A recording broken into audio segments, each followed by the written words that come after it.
if I'm spending one-on-one quality time with a man, and whatever we end up doing, whether that's going for a walk and getting a coffee, or we're driving, we pick up some food and go to the beach, or we go play a game of mini golf, whatever it is, and you don't offer to pay for me, that's a friend. We're besties. And that's it, nothing more. And then near the end of the date, he's like, oh my God, I'm such a loser and an idiot. I forgot my wallet. And I'm like, oh no. And then I'm like, oh, you did? Like, no way. And he's like, yeah, you probably just think I'm a liar. Oh my God, I'm so dumb. And I'm like, well, do you have do you have Tap Pay on your phone? Do you have Apple Pay? Do you have Venmo? No, I don't have any of that on my phone. You're gonna think I'm so dumb. I'm like, I know you're lying. And then at that point I had like a few shots and I'm like, I know you're lying. And he's like, oh, you probably think I'm such a liar and so stupid. Like, but you got this right. And I'm like, because he knew I was never gonna see him again. And I was like, I can't believe you. Like, there's no way you don't have Tap Pay or even Venmo. And he's like, it's okay. Like, you probably think I'm so stupid. You can just leave if you want. You don't have to see me again. And I'm like, oh, okay. So I just literally left. I never had to put a card down. The guys were buying me drinks as the moment I got there. So I'm like, this guy probably has this whole like plan in his head where he shows up late, assuming the girl would already put a card down because she's waiting. She wants to have a drink. And then like he can just drink on her tab. And then it's like, I have to pay it because my card's on file. But they never asked me. So I just left and I got my card and I was like, oh my God, yes. And I walked out like calmly, like if I was maybe going to come back. And then I just left and then drove to the gas station around the corner. And luckily he lived like close to like where my dad lived. But I went over there and I parked and I'm like, okay, we'll see what happens. And he starts calling me. And he's like, oh my God, I can't believe you really left me. Like, come back. Like, you were so funny. Come back. And I'm like, why would I come back? Like, you literally are expecting me to pay. You told me to leave. The average all-in cost of a date in America climbed to $189 in early 2026, up 12.5% from the year before, and the average man who's still dating is burning through roughly $2,323 a year on 12 dates, not 12 relationships. 12 individual outings with women who, by the numbers, 52% of them expect to split the bill, while 71% of men still expect to cover it. Two completely different mental memos circulating in the same dating pool, and somehow men are the delusional ones. It should fucking disgust you if men don't want to pay. If a man insinuates or suggests that he is not spending money on women or something, I literally just laugh in his face. I'm like, oh, like you're underdeveloped, sir, whatever the fuck you are. Like, you're literally just still wearing training bras. Okay. And then you laugh at them. And then you walk away. The market hasn't failed. The pricing model has. Financially celibate is the phrase that broke their brains. The idea that a man might look at the ledger, $189 a head, apps that cost you another $20 a month to even show up in searches, the emotional labor, the performance, the audition process dressed up as romance, and decide the return on investment doesn't justify the capital outlay. That's not a personality disorder. That's basic numeracy with a spine. So here's another opinion that's probably going to rock the boat a bit, but I'm just going to say it. It doesn't apply to everyone. I'm just saying it's my opinion. If your man has the funds to buy you things and doesn't buy you anything, why are you with him? No, like, really, why are you with him? Sis, like, stand up. I'm seeing too many people with men in Mercs and this and that. Unless it's fake money, why is he not treating you? Seriously. I used to date bums, so I know why they couldn't treat me. They were broke. And then I leveled up. But obviously when you level up, you have to also level up your standards. So to all the women out there that are with these stingy men, trust me, girl, get a man that's going to spend them bags on you. Because, yeah, that man is probably GAY. Again, this is just my opinion, so take it with a pinch of salt. Bank of America's 2025 Better Money Habits study found 53% of Gen Z men spend $0 a month on dates. Zero. And the response from the culture was not interesting economic trend. It was shame, ridicule, the standard vocabulary deployed whenever men exercise a preference women find inconvenient. They called it selfishness, called it immaturity, called it fragility. What they couldn't call it, because the word would have cost them the argument, was rational, because it is entirely, clinically rational for a man to stop subsidizing auditions for a role that pays nothing and costs everything. I just wanted to come on here and share that, like, my dating journey started with learning not to pay on dates. I used to be that girl who was going, let's split the check, I got it. I have no idea why or how that belief that I need to show my independence got drilled into my head. But my dating coach said, no more, you're not gonna fight a man on the duty that he's gonna be doing. And it was so fucking uncomfortable for me to just sit there, like, but eventually, now I'm like, honey, don't even look at me fucking sideways or funny. If you even suggest before the third date that I pick up a check, you're fucking out of here. Now, if you get super uncomfortable, pay for small things like parking, you know, or like a little snack, but not the whole fucking dinner bill. Here's the part the think pieces keep skipping. 27% of Americans who've reduced dating frequency have stopped altogether to save money. And that number disproportionately lives in the under $50,000 income bracket, meaning the men who were never going to be considered serious contenders anyway have simply formalized what the market was already telling them.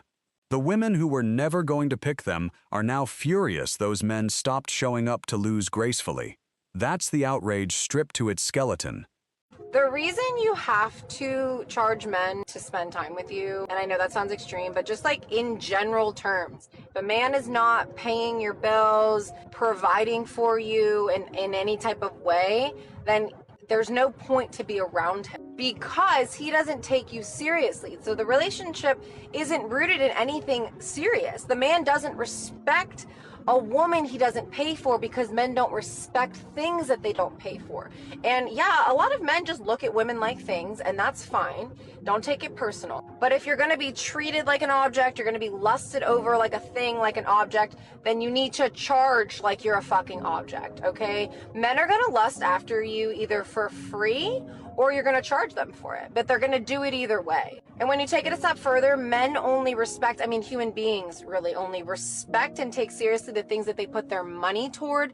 And that's why you need to charge men to be around you, via dates, via them sending you money on the regular, via like them providing for you. You make it known that your goal is to fucking provide for me and make my life easier, right? If you're not doing that, then you're wasting my time, you're stealing my energy, and I'm not benefiting. And women don't really need men, honestly. Like, I don't need men to be like happy by any means. I feel like it's not the same for men. I feel like men need women to be happy. That's why men pay so much money to be around women, because we have something that they will never have. But there's a reason that men get so fucking obsessed with women and they'll do whatever, because men need women at the end of the day. Men love women. Men are drawn and driven by fucking women, drawn to and driven by women. So the more beautiful you are, the more, appealing you are on the outside, the more control you have over these men and the less control they have over themselves. So not only if you're not charging a man to be around you, like you're just losing energy or giving energy for free, that's like working for free, which you wouldn't do.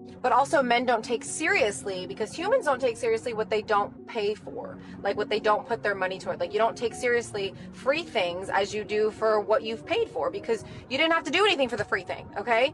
So they're gonna take you more seriously when you charge men. They respect you, even if they don't say it, even if they get fucking pissed off. Oh my God. Men get turned on and they fucking like it when you tell them that you're gonna like charge them to be around you.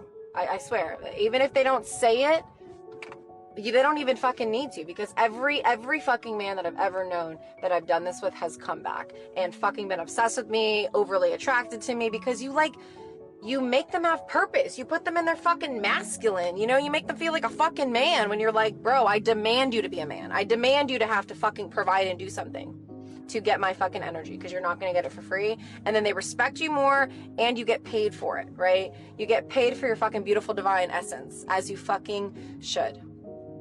The contempt for financially celibate men is ultimately about disrupted entitlement, not disrupted romance.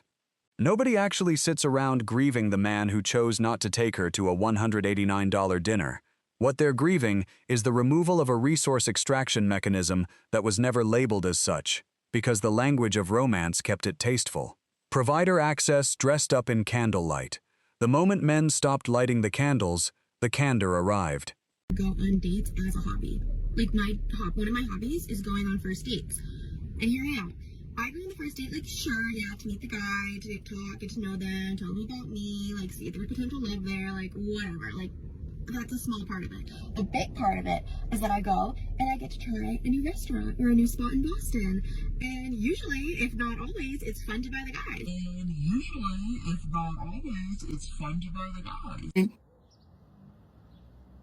Man, what the fuck is you talking about? What the fuck was that? I'm sorry, man. Ooh, like, let's go explore a little bit. Let's try to, like, grow what I know about my city. And then when I go out with my friends, I can be like, oh my god, I went to this really cool spot. Like, let me show you. My brothers in Christ, I am perpetually horrified by what we just heard here. We are now talking about going on first dates as a hobby. Does anybody even know a man that could say that he participates in such an activity? Really, I mean, we've gotten to the point where we've got all types of mids, such as this, with hundreds and perhaps even thousands of dude in their inboxes, where now you can go on first dates as a hobby, as an activity to do in your spare time. For the price of a $250 meal in Boston, you can now be the subject of a TikTok so that this girl can leave you undelivered for the rest of your existence, and then go tell the girlies about this cool new restaurant she tried. And these hoes wonder why we don't want to pay on the first date. And to be precise about what financial celibacy actually is, it isn't miserliness. The man who's gone financially celibate is often the same man dropping money on a gym membership, a skill set, a business, a wardrobe, a passport. He's spending on himself at rates that would make the average third date look like loose change. He's not poor, he's selective. And selectivity, when it moves in his direction instead of hers, gets coded as pathology. Dating in the United States of America has gotten so expensive that nearly half of those who are single right now just have stopped dating. It's no longer worth it for them. Because right now, on average, singles are spending $189 for a night out. That's according to a new Bank of Montreal analysis. That's up 12.5% from $168 last year. And guess who's paying the most?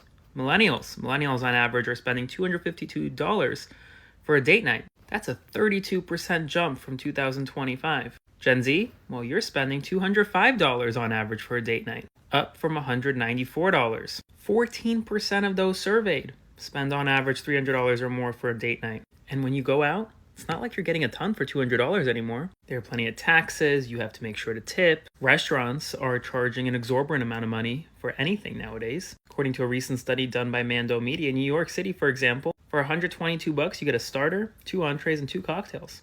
That's it. That's before tax and tip. Are you a single? Have you stopped dating? Is it too expensive? Let me know. Spread the word. Follow for more. There was only one time where I did not pay for a first date, and I want to tell the story because it's a bit of a cautionary tale.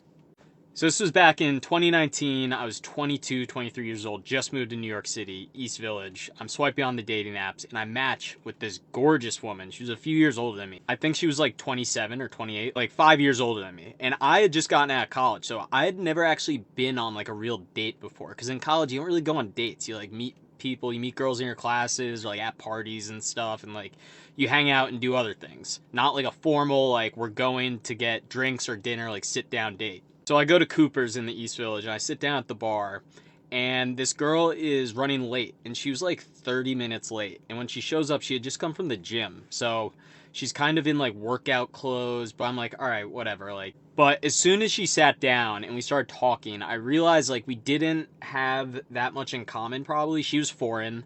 I won't say where she's from because it's not like really relevant.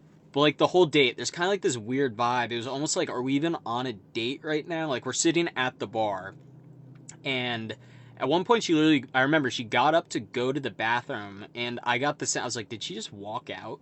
But again, gorgeous girl. She was an actress actually, so I was just pumped to be there. But when it comes time to get the check, the bartender asks, he said, it like, are you paying? Or like, you know, whatever the bartender says, like, ready for the check? And I said, yeah, 2 checks, please. I don't know why I did that. It was like a brain, like I said, split the check.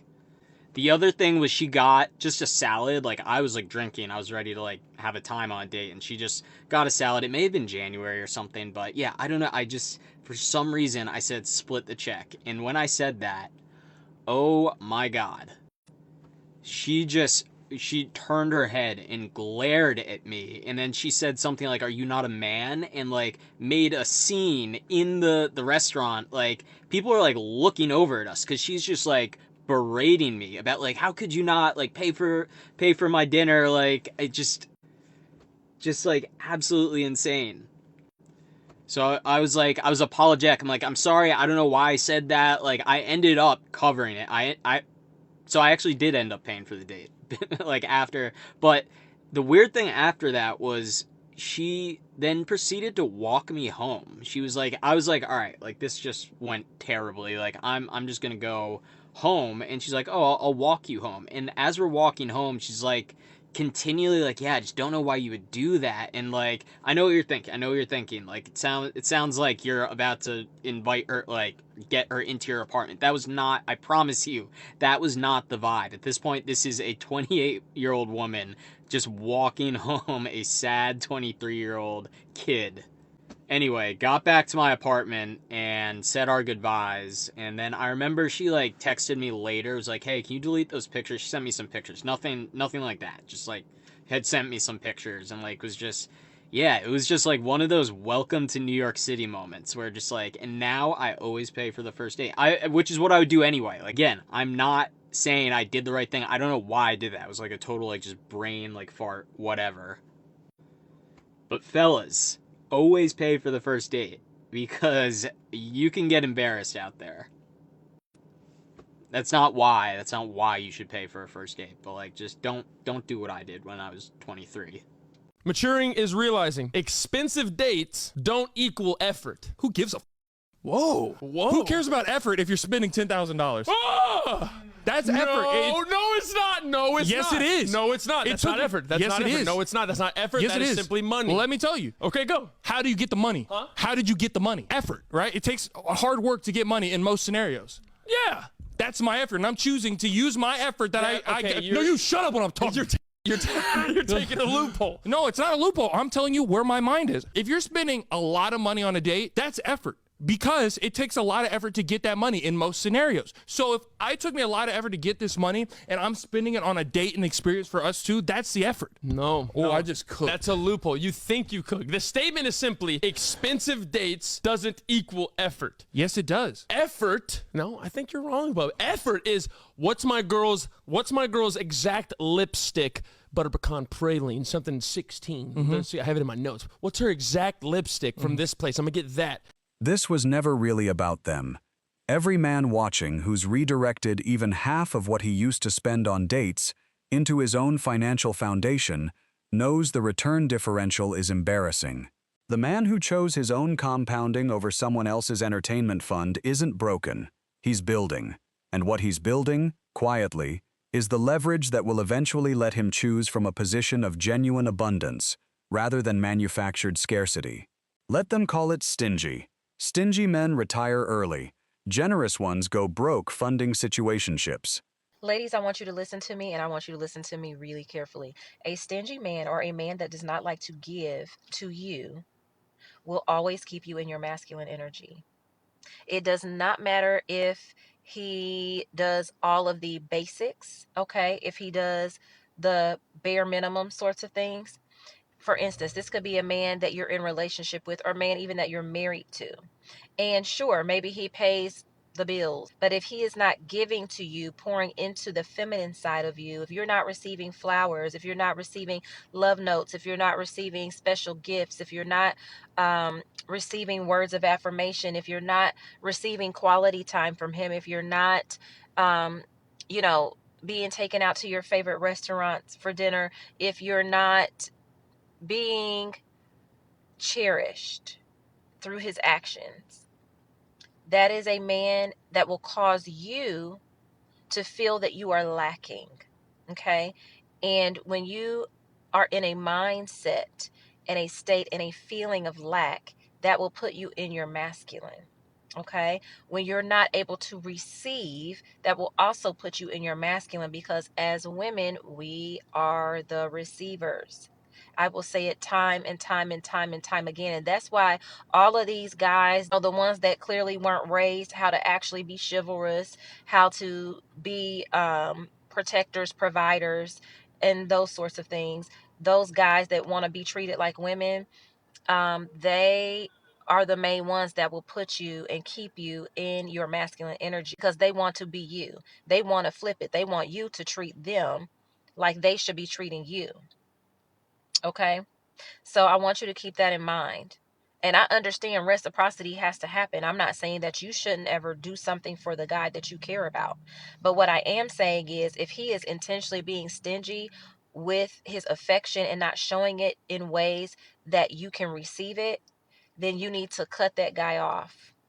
Because all he's going to do is keep you in your masculine energy. He's going to keep you overthinking, wondering why it is that he won't do these things for you. Is it just you, or is it, all women that he treats like this? If you have to go through all of that in your head, just cut him loose, because you can do so much better. Most of these men want to be treated like a woman. They want you to chase them, and if he has you chasing him, you're also in your masculine. Why is that? Because think about, let's go back to cavemen days. Men were hunters.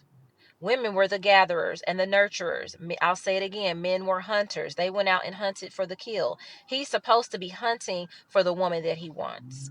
He's supposed to be putting the effort in to get the woman that he actually wants. The moment you start chasing him, the moment you start sending him them long drawn out texts, the moment that you start, oh, well, what happened? Well, what are we? And what happened with us? And where are we going? You're in your masculine. You're in your masculine.